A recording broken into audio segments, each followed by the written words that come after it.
You mentioned the backlash that Salon columnist David Sirota got for his column titled, "Let's Hope the Boston Marathon Bomber is a White American." I was one of the people who responded critically to that in a piece that I wrote as a response, not just for his discussion of white privilege, but for waiting a mere 30 hours to enter into a conversation about race and politics after the bombings.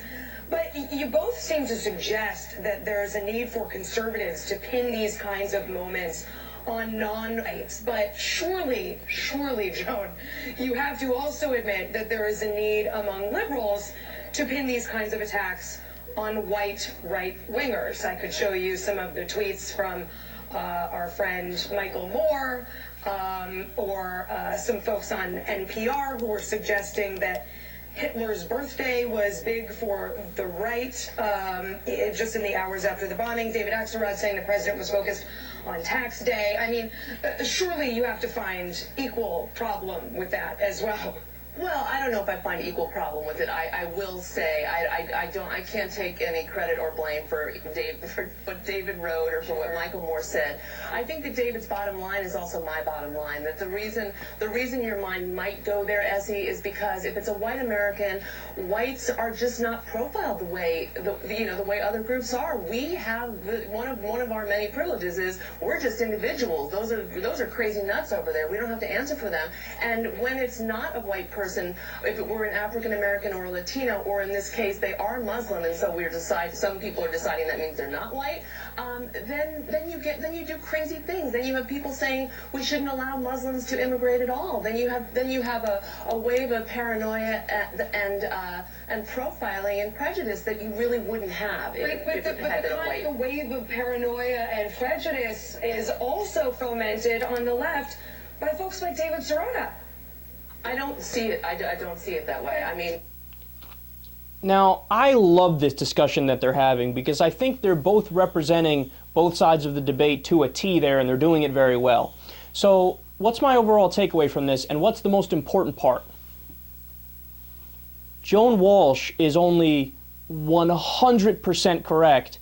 And S.E. Cupp, and by the way, I'm not trying to say S.E. Cupp is like a bad person here or anything, or she's an idiot or whatever, but I genuinely think she just doesn't understand the nuance of what people like Joan Walsh and Sirota said. So let me explain, because I was on the same page.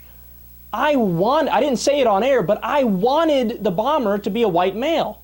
Now, people flip out when you say that and they dismiss you. Oh my God, loon, far left, crazy. But you need to be able to have a nuanced distinction in your head. Does that mean that I'm trying to say white people are inherently inferior and worse as human beings than all black people or Latino people or Muslims? No, absolutely not. That's the way it was misinterpreted by people like Bill O'Reilly and S.E. Cupp, and they viewed it as simply a political hack job to say, well, since I'm a left-winger, it's got to be this. No, you idiots. You have to realize the reason why we wanted it to be a white American is because of the reaction to what would have happened if it wasn't a white American. Now, after 9/11, attacks, hate crimes against Sikhs, not Muslims, Sikhs, but they look like Muslims, increased 1,600%. There were more murders, there were more assaults, battery of Sikhs by 1,600%, a huge increase after 9/11. Violence went up against Buddhists, against Hindus, against Muslims. People got lynched and killed.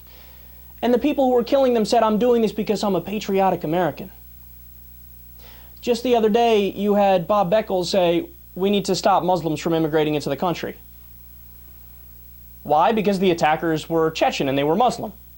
Now, that's why we wanted it to be a white American, because if it's a white American, people react the proper way. They say, oh my God, look, it's a tragedy, it's horrible, our sympathies go out, but it was an individual circumstance from individual people, right? There's no guilt by association played. It's not like I as a white male will be stereotyped from there on out, and I'm guilty until proven innocent, right? It's not like we have to start profiling white men and looking at them extra when they go on a plane. It's not like there's extra scrutiny. The overwhelming majority of the mass shootings in the United States are done by white men. But what's the response from people? Well, it's mass shooting. It's got nothing to do with the whiteness or the maleness. It's just a mass shooting. But when it's somebody who's Muslim, oh my God, everybody's guilty.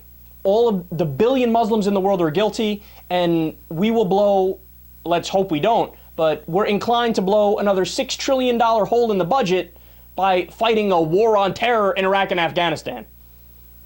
You have to understand that's why we were rooting for it to be a white male, because if it's a white male, there will be no increase of violence against innocent people. There will be no unnecessary wars waged overseas. There will be no overreaction where we piss on the Constitution and shit on the Constitution.